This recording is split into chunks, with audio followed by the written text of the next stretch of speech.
What I can say without going too into it is that this year has been full of the highest highs and the lowest lows of my life, and I see so many women around afraid to speak, especially right now, afraid to share their experiences, and fear is by design. It's what keeps us silent. But I also acknowledge that many people don't have the opportunity to speak. So I do feel fortunate that I've been able to.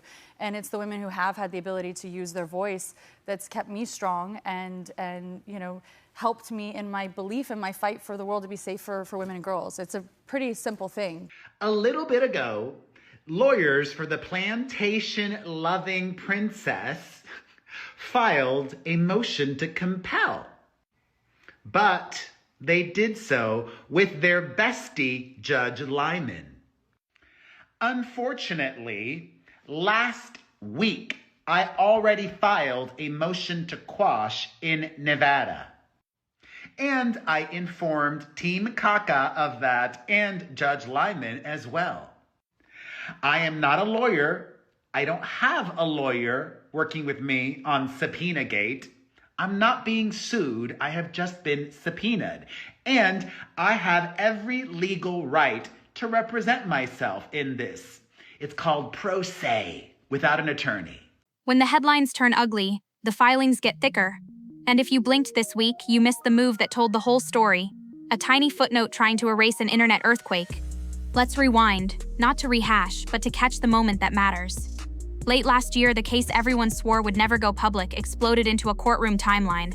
Accusations flew, denials followed, and a film with more romance than rage suddenly found itself drowning in both.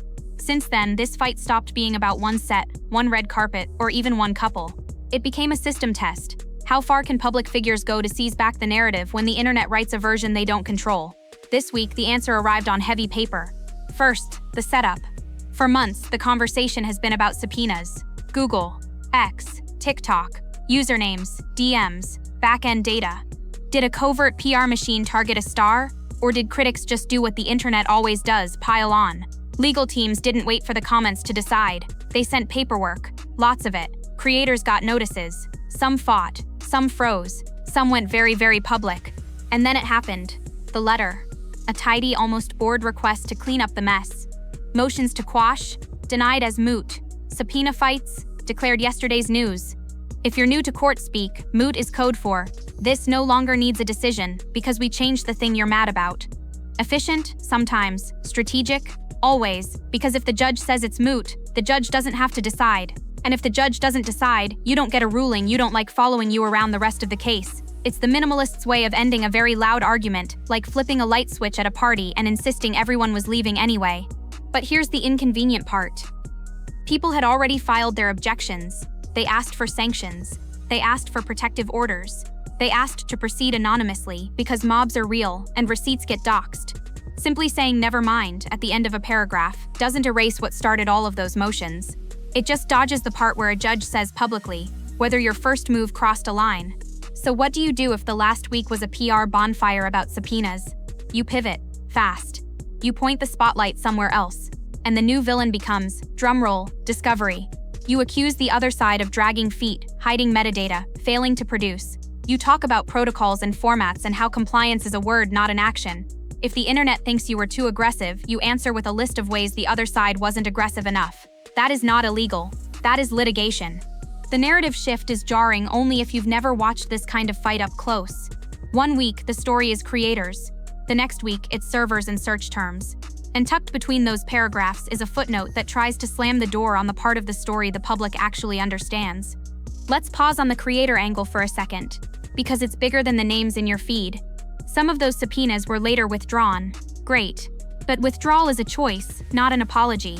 It doesn't answer the question the targets kept asking. What, if anything, did the platforms already hand over while this was live?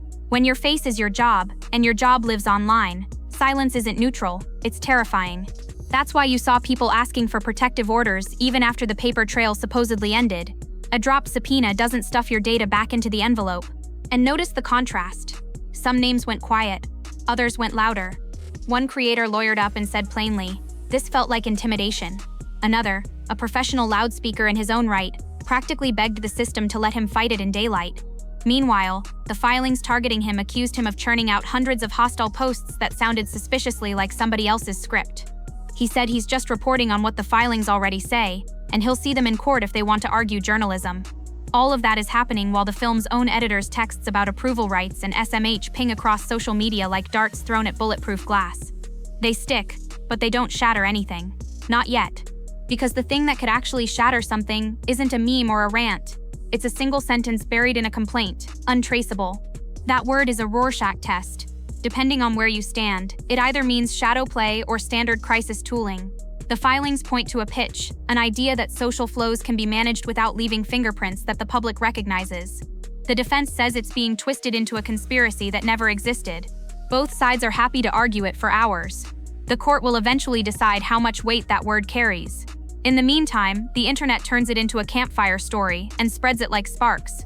There's another line that matters more than most people realize. Privilege. Not like a yacht. Legal privilege. For months, the filings show a drumbeat of lawyer-in-the-loop communications. That doesn't prove innocence or guilt, it proves caution.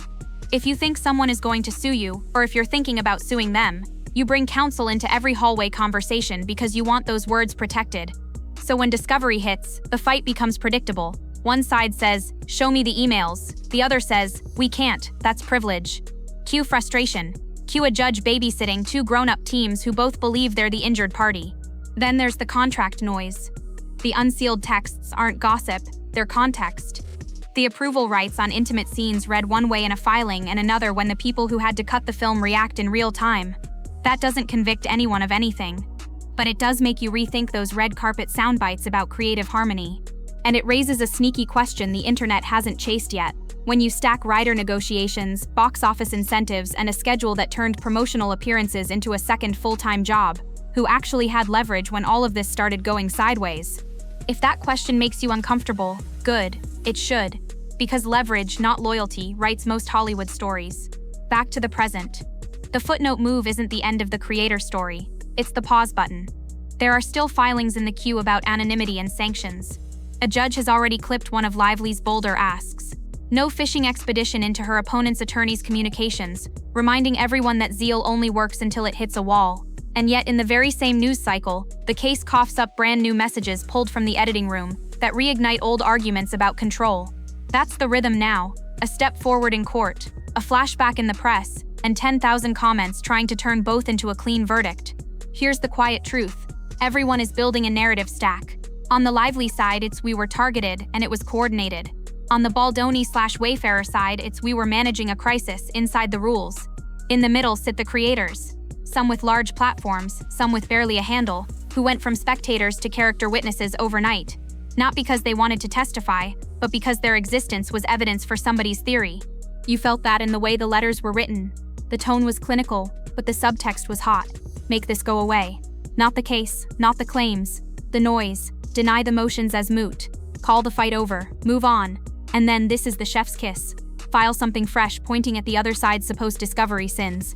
And tell the court, see? They're the ones slowing us down. It's tidy. It's strategic. And it works. Until a judge decides it doesn't. Let's play out both paths. If the court buys the cleanup, we skip rulings on whether those social subpoenas were fair game. That leaves a shadow question parked on the curb. Did platforms actually hand anything over for the people who didn't push back? Nobody has to answer that out loud if the motions are dead on arrival. If the court doesn't buy it and demands to address sanctions or protective orders anyway, then we get a ruling. Rulings are sticky, they travel, they shape how the rest of the case runs, and they teach the next celebrity who tries this whether to think twice. Now, the detail everyone keeps misreading. The untraceable pitch. The fan version of the story says it's proof of a dark ops smear factory. The paperwork version says it's a crisis management proposal about steering social energy without obvious fingerprints. Both can be true depending on the execution. Nobody sane pretends modern PR doesn't seed, nudge, or trigger trends. The question is intent. Were these proposals meant to guard a movie from chaos, or to sink one person under it? The answer will decide more than this case. It'll decide how every PR firm writes its decks for the next decade. There's also the writer confusion. For months, people called it a protections agreement, which sounds perfect for a headline. But when the text surfaced, editors frustrated, approvals disputed, it started looking less like a halo and more like a seatbelt with a manual only one person was allowed to read. If you've ever been stuck in the edit bay waiting for a note that never comes, you know how combustible that can be. And when tempers hit the court record, they stop being rumors and become exhibits. So where does that leave us? In a holding pattern with a lot of turbulence. On paper, trial sits on the calendar for next spring. Between now and then, you'll see more letters like last week's, quiet asks with loud consequences. You'll see more creator filings because nobody wants to be Exhibit A in a case they aren't a party to. You'll see more discoveries both sides will swear prove everything. And you'll see the other side say those same pages prove nothing. And yes, you'll see more unsealed texts because nothing fuels a modern scandal like messages never meant for daylight. But if you came here for the one line that breaks the tie, it's this. The case is inside the courthouse. The reputations are not. The footnote might clean a docket, but it won't clean a feed. If your strategy is to declare the loud parts moot, you might win the hearing and still lose the week. And a quick note to anyone who thinks this is just another celebrity mess. Look at the collateral. Editors, publicists, PR firms, YouTubers who woke up with legal names they'd never read before. Even the platforms get drafted into the plot. That's the new cost of fame.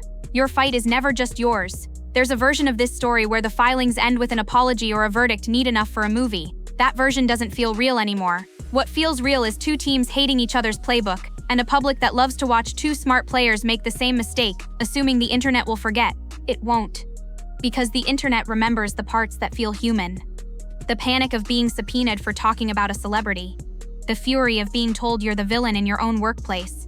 The confusion of watching a contract morph into a morality tale halfway through a press tour. Those aren't gotchas, they're gut checks. So here's your gut check for the week. If you can end a controversy with a footnote, it wasn't a controversy. It was a paperwork problem. This isn't that. And if you're holding your breath for a single filing that rewrites the whole narrative, you're going to pass out on the courtroom floor. The smarter plan is simpler. Watch the next moves. If creator protections get addressed head-on, that's a signal the court wants to put guardrails on how subpoenas are used in internet-age celebrity fights. If discovery battles dominate, expect more talk about ESI, formats, and whether we don't have it means we never had it, or we don't want to look. If the untraceable line gets pinned down in testimony, we'll finally know whether this was PR as usual, or something else entirely. Until then, picture the scene we didn't get. A courtroom where everyone admits the obvious. Yes, campaigns try to shape conversation, and yes, the line between shaping and smearing is paper thin. What separates the two isn't the tool, it's the target, and that's why the smallest sentence of the week matters most. Deny is moot, a quiet attempt to sweep up spilled ink.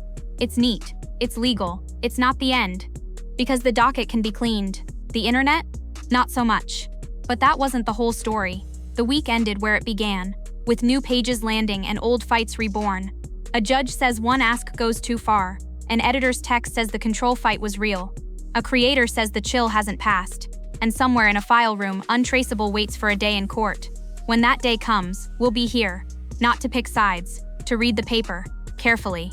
Until then, remember this. In Hollywood, the plot twist is never the twist. It's the timing. And the timing just told us everything.